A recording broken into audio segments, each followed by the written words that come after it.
माहूर तालुक्यातील मोजे गोंडवडशा शिवारामध्ये सकाळच्या 4 वाजता पहाटे अतिशय मोठ्या प्रमाणामध्ये सोसाट्याच्या वादळ वाऱ्यासह मोठ्या प्रमाणामध्ये पाऊस पडला आणि त्यामध्ये गोंडवडशा गावातील अनेक घरांचं मोठ्या प्रमाणात नुकसान झालेलं आहे। विजेचे खांब असतील, इतर घरावरील 3 पत्रे असतील, बेंगलोर असतील, अतिशय मोठ्या प्रमाणामध्ये या गावचं नुकसान झालेलं आहे। जनावराला सुद्धा इजा पोहोचलेली आहे।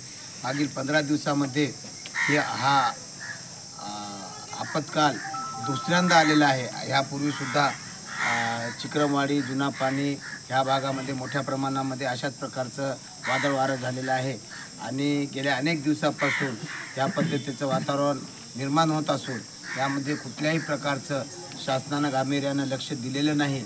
कारण आम्ही मागच्या 15 दिवसापासून फिरत असताना आचारसंहितेचं सबब पुढं करून कोणत्याही मोठ्या अधिकाऱ्यांनी ह्या गावांना भेटी दिलेल्या नाही। तात्काळ ह्या लोकांना न्याय देण्यासाठी आपण गाव पातळीवर भेटी द्यावून नुसतं ग्रामसेवक आणि तलाठी यांच्या मार्फत पंचनामा न करता प्रांत असतील, तहसीलदार असतील, ह्या सर्वांनी ह्या गावांना तात्काळ भेट देऊन ह्या लोकांच्या समस्या सोडाव्या अशी या प्रसंगी माफक अपेक्षा व्यक्त